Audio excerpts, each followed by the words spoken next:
ታማረልን አከናወንክልን እቅዶቻችን በኢትዮጵያ ካቶሊካዊት ቤተክርስቲያን በሶዶ ሀገረ ስብከት ማህበራዊ ድረገጽን ለመልካም ነገር እንጠቀም በሚል መሪ ቃል በቅድስት ሥላሴ ካቴድራል ከየካቲት 6 እስከ 7 2018 ዓመተ ምህረት ተካሂዷል። አውደ ጥናቱ በካቶሊካውያን የሆኑ የከፍተኛ ትምህርት ተቋማት ማለትም አይኤምሲኤስ ተማሪዎችን ያሳተፈ ሲሆን ማህበራዊ ድረገጾችን በመጠቀም እንዴት ወንጌልን መስበክ እንችላለን በሚል ርዕስ በዋነኛነት ተነስቷል። የየካቲት 6 2018 ዓመተ ምህረት በዲጂታል ዓለም ወንጌልን የመስበክ ተልዕኮ በሚል ሐሳብ ላይ ውይይት የተደረገ ሲሆን በማግስቱ የካቲት 07 2018 ዓመተ ምህረት የልምድ ልውውጥ እና በእምነት እና በእሴት ላይ መሰረት ያደረጉ ትምህርቶች የማህበራዊ ድረገጽ አይነቶች ጠቀሜታቸው ላይ ውይይት ተደርጓል።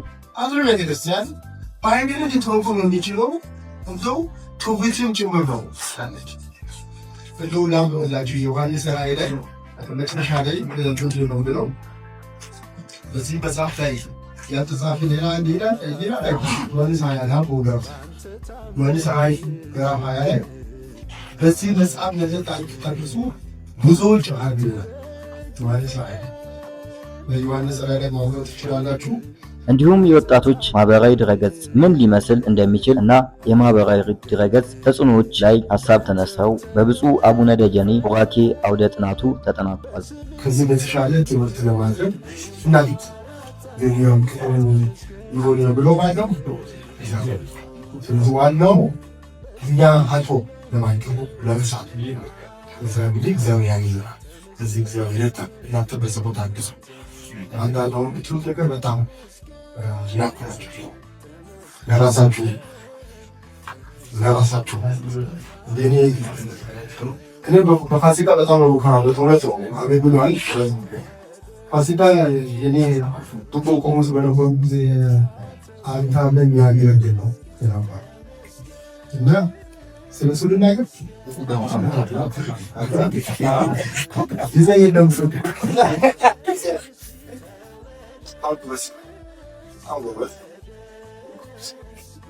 ያሳይ እኔ ግፊት አሉ ግፊት ብዙ ነገር አለ ባንቴ ታያ አሁን እንግዲህ እናንተ እና ግፊት ሆናለ ነዳጅ ነው ውድ ነው ከነማላይ ስለነዳጅ ትንሽ ገፋዴ ፉንታዋለን የተደረው ይዳሰሳ አይደለም በቃ የናንተሳ እና በርቱ ጠንክሩ ሁለት ተስፋ አድርጉ ቻሌንጅ አለ ያንን ወደ ሰነካር በቋሳት ያምናሉ አንተም ታምናላችሁ አልጋ ወጋ ይሁት ማለት እሱ የለመቸው አይደል እና በርቱ ብላችሁ እናንተ ሁሉ ነገር ያምራል እናንተ ተስፋ አለ እናንተ ታራ ዘመን ያግዛችሁ ታንክ ዩ ስለዚህ ያለው ዘፍኬዝ ጁቢሊስ አይደለም ክቡር ብዙዎቻችን በኮሚኒቲ ልጆች ከጃቸው የሚገባው ስላሉ ስለዚህ አምዙ ነው ግን ያላቸው በፕሮግራሙ ከተሳተፉ ተማሪዎች ጋር ባልደረባችን ትንሳኤ አምባቸው ያደረገችውን ቆይታ ተከታትለን እንመለስ። ሰላም ነው? እግዚአብሔር ይመስገን።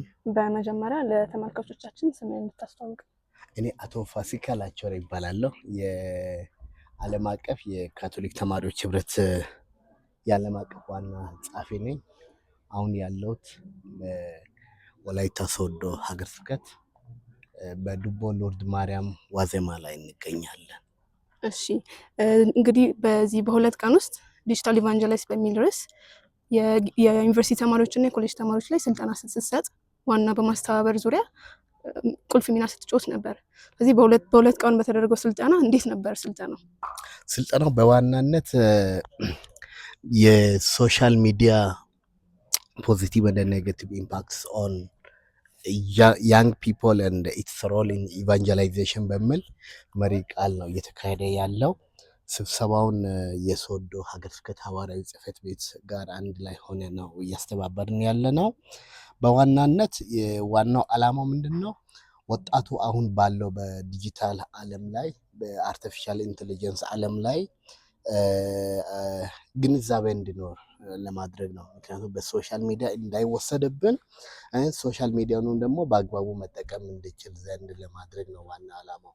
ሌላ ደግሞ ሲኖዳሊቲ በሚለው ዶክመንት ላይ ዲጂታል ኢቫንጀላይዜሽን ዲጂታል ሚሽነሪስ የሚባል አንድ ፓርት አለና እዛ ላይ ወጣቶች የሶሻል ሚዲያ በመጠቀም ስብከተ ወንጌሉን ለማሳለጥ እንዲችሉ አቅም ለመገንባት ነው ዋናው እና እስካሁን በሁለት ቀን ባለው ቆይታ ተማሪዎቻችን አይናቸውን ያከፈቱበት ነው። ከዚህ በፊት ሁላችንም እንጠቀማለን፣ ግን በጥቅም ውስጥ ጉዳት መኖሩን በደንብ ለይቶ ያወቁበት ነው። ጉዳቱንና ጥቅሙን አመዛዝነን ደግሞ ይሄ ኦፍላይን እና ኦንላይን የሚባለው ህይወታችን እንዴት ባላንስ ማድረግ እንዳለብን ራሳችንም ደግሞ ከሳይበር ጥቃት እንዴት መከላከል እንዳለብን በዛ መሃል ደግሞ ሶሻል ሚዲያ ለስብከተ ወንጌል እንዴት መስበክ እንዳለብን ፖፕ ፍራንሲስ በክርስቶስ ቪቪቲ በሚለው ዶክመንታቸው ላይ ሁሌ ወጣቶች እናንተ ያውኑ ናቸው የዚህ ጊዜ ሰዎች ናቸው እንጂ የወደፊቱ አይደላቸውም ባሉት መሰረት አሁን ጊዜው የኛ ነው፣ የወጣት ነው። ደግሞ ጊዜው የወጣቶችን ብቻ አይደለም፣ የዲጂታል ጊዜ ስለሆነ ወጣት ይህን ተጠቅሞ እንዴት ለቤተክርስቲያን፣ ለሶሳይቲ፣ ለቸርችም ለማህበረሰብም ጠቃሚ ዜጋ መሆን እንዳለበት ማምለጥ አንችልም። ከዲጂታል ኢንቫይሮንመንት ከሶሻል ሚዲያ ማምለጥ አንችልም። ያለን አማራጭ ምንድን ነው? እንዴት በአግባብ ቤተክርስቲያንንም ማህበረሰብንም በሚጠቅም መልኩ ራሳችንም መጥቀም በሚችልበት መልኩ እንዴት መብቃት አለባቸው በሚለው ዙሪያ ነበረና የወጣት ተሳትፎ በተለያየ ዩኒቨርሲቲ ተማሪዎች ተሳትፎ እጅግ የሚያኮራ ነው። እዚህ ጋር አሁን ያሉት ከሶዶ፣ ከተርጫ፣ ከአርባ ምንጭ፣ ከጂንካ፣ ከቦዲቲ፣ ከአረካ የመጡ ስለሆኑ እስከ 127 የሚሆኑ ወጣቶች ዩኒቨርሲቲ ተማሪዎች፣ ኮሌጅ ተማሪዎች የሚሳተፉበት ስለሆነ ተሳትፏቸው እጅግ በጣም እየላቀ ነው። እሺ በስተመጨረሻ እዚህ ፕሮግራም ላይ ላልተሳተፉ ወጣቶች ስፔሻሊ ደግሞ ለካቶሊክ ወጣቶች ምን አይነት መልእክት ታስተላልፋለህ በሶሻል ሚዲያ ዙሪያ? በዋናነት እኛ ስልጠና እዚህ የወሰድን ትልቅ ኃላፊነት ተሰጥቶናል። ያም ኃላፊነት ምንድነው? መጀመሪያ ምንም አይነት ስልጠና ያልተሰጠን የነበርን አሁን 127 ተማሪዎች አቅማቸውን ገንብተናል ብለን እናስባለን። ኃላፊነቱ የሁላችን ነው። መልእክት የምናስተላልፈው ምንድነው? እኛም በተቻለ መጠን መልእክቶቻችን በሶሻል ሚዲያ እናስተላልፋለን። እናንተም ደግሞ ሼር በማድረግ መጀመሪያ ለራሳችን መጠቀም እንችል፣ ከተጠቀምን በኋላ የተጠቀምነው ደግሞ ለሌሎች ማስተላለፍ፣ እድሉን ላላገኙት ገጠር ያሉት ዩኒቨርሲቲ ተማሪዎች ወደ ቤት ይሄዳል። ክረምት ላይ ሲሄዱ ገጠር ያሉ ወጣቶች እንዲህ አይነት አጋጣሚዎች አይሰጣቸውም እና እኛ ደግሞ የተማርነውን ታች ያሉትን ከቁምስና ደረጃ ያሉትን ቤተ ጸሎት ውስጥ ያሉትን በየሀገር ስብከት ያሉትን በማሰልጠን እኛ እንግዲህ ዩኒቨርሲቲ ተማሪዎች ናችሁ እናንተ የሰነጠላችሁት የተማራችሁ ስለሆናችሁ ያወቅነው ሌሎች ማስተማር እንድንችል አንደኛ ቤተክርስቲያን የሰጠች አደራ አለን። ሁለተኛ ደግሞ መንግስትም ማህበረሰብም ቤተሰብም ከኛ የሚጠበቀው ይሄ ስለሆነ የተማርነው ሰምተም ዝም እንዳንል ለሌሎች ማስተላለፍ እንድንችል ነው እኔ መልእክቴ። እኔም በበኩሌ ድርሻዬን እወጣለሁ። እናንተም አሁን የምትሰሩ ስራ ይሄ ድርሻችሁን እየተወጣችሁ ነው። አስቻለው አንቺ የሚሰሪው ሌሎቻቸው በቲክቶክ በፌስቡክ የሚሰሩት ሁሉ ለቤተክርስቲያን ጥሪ ምላሽ እየሰጣችሁ ነው። ይሄን ደግሞ ሌሎች ማብዛት አለባቸው። ሌሎችም በዚህ ቅዱስ ስራ ላይ መሳተፍ አለባቸው። የቤተክርስቲያን ስራ ለአንድ ጳጳሳት ወይም ለካህናት ብቻ የተሰጠ አይደለም።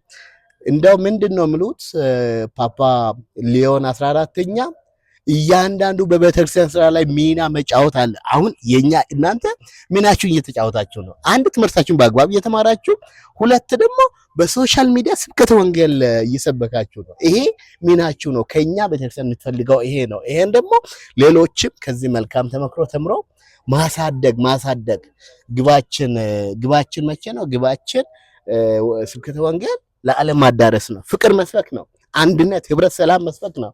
ከዚህ ውጪ የቤተክርስቲያን ተልእኮ የለም። በዚህ ላይ ደግሞ ሁሉ ሰው ነው ሚና መጫወት ያለበት። አዛውንቶች የራሳቸው ሚና አለባቸው፣ ህፃናት የራሳቸው ሚና። ይሄ ነው ቤተክርስቲያን ሲኖዳል ቸርች የሚያስብላትና ግዴታችን እየተወጣ ነው። እናንተም ደግሞ ለተደረገላችሁ ለጥሪ ምላሽ እየሰጣችሁ ስለሆነ ሁሉ እንዲሳተፍ ነው እኔ መልእክት የማስተላልፈው። እናንተ ደግሞ በዚህ አጋጣሚ እጅግ አድርጌ ላመሰግናችሁ ፈልጋለሁ። እሺ ፋሲካ ስለነበረን ጊዜ እናመሰግናለን። እግዚአብሔር ይስጥልኝ። ታንኪ በጣም ዛሬ ከማን ጋር ነኝ? ብስራት። እሺ ብስራት፣ በሁለት ቀን ውስጥ በተደረገው ዲጂታል ኢቫንጀሊስት በሚል ስልጠና ላይ እንዴት ነበረ ስልጠናው? እንዴት አየው ስልጠናው? ኦኬ፣ በጣም ቆንጆ ፕሮግራም ነበር የተዘጋጀው። ምናልባት እስካሁን ካሳለፍኳቸው ወይም ከተሳተፍኳቸው ስልጠናዎች ጥሩ ነው እና በጣም ቆንጆ ነገሮችንም ያገኘሁበት በምጠቀምበት ሶሻል ሚዲያ ላይ ለውጥ እንዳመጣ ያደረገኝ ነው ብዬ አስባለሁ። እሺ ራስን የፈተሽክበት አንግል የለም? ሶሻል ሚዲያ አጠቃቀም ላይ ከእምነት ጋር ተያይዞ ራስን ያየህበት ነገር ምንድን ነው? ኦኬ፣ እንደውም በጣም ፎከስ አድርጌ ያየሁበትም ማለት በጣም የጠቀመኝም ነገር መጀመሪያ ከምጠቀማቸው ነገሮች እንዳሻሽል የሚሄድባቸውን ርቀቶችንም እንዳስተካክል እና አሁን ደግሞ ጀምሬ መከተል ያለብኝም መንገዶችንም ይበልጥ ደግሞ ሚዲያ በቤተክርስቲያን ላይ የሚያደርገውን ተጽዕኖ ከዛም ነገር ባለፈ ደግሞ በሚዲያ በኩል ሆኖ መንፈሳዊ ስራ መስራት እንደሚቻል በጊዜው ባመጣው ነገር እነዛን ነገሮችን ለሌሎች ነገሮች ከመጠቀም በዘለለ ቤተክርስቲያንን ማገልገል እንደሚቻል ተረድቻለሁ ብዬ አስባለሁ። እሺ በመጨረሻ እዚህ ፕሮግራም ላይ መሳተፍ ላልቻሉ ይሄን እድል ላላገኙ ወጣቶች ምን አይነት መልዕክት ነው የምታስተላልፈው? ኦኬ፣ ምናልባት እድሉን አግኝተው በዚህ ነገር ላይ ቢሳተፉና ቢገኙ በጣም ቆንጆ ነበር። ግን አሁንም ማለት የምችለው ነገር ሚዲያ የምንለው ነገር ሰዎች የፈጠሩት ነገር ነው እና በነዛ ነገሮች ላይ በጣም ዲፔንድ መሆን እንደሌለብን እና ያን ነገር ልንጠቀመው ነው እንጂ የሚገባን ያ ነገር ሊገዛን አይገባም። ከኛ ስር ማድረግ እንደሚገባና ቤተክርስቲያንንም ባለንበት በምንሰራው ነገሮች በእያንዳንዱ በኩል ሆነን በሚዲያ በኩል ማገልገል እንደምንችል ጊዜ አጠረን ልንል አንችልም። በዚህ ሰዓት ላይ ሚዲያ ባለበት ሰዓት ላይ በእነዚህ አይነት መንገዶችም ቤተክርስቲያንን ማገልገል እንችላለን ብዬ አስባለሁ። እሺ ብስራት፣ አመሰግናለሁ። አመሰግናለሁ።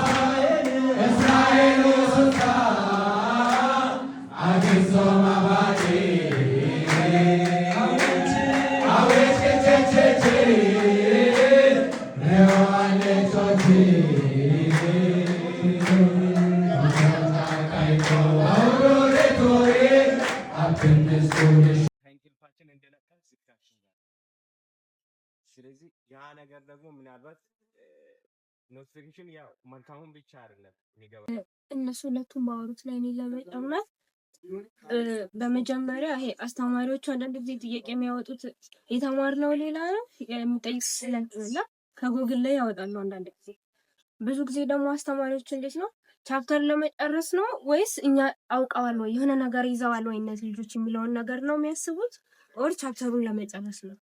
እና በእኛ ላይም ይሄ ላይክ እንደ አስተማሪ ስናይ እኛ ላይም ችግር አለ። ስፔሻሊ ግቢ ላይ ማለት ነው። ያኔ የምንማረውና የምንማረው አንድ አይደለም።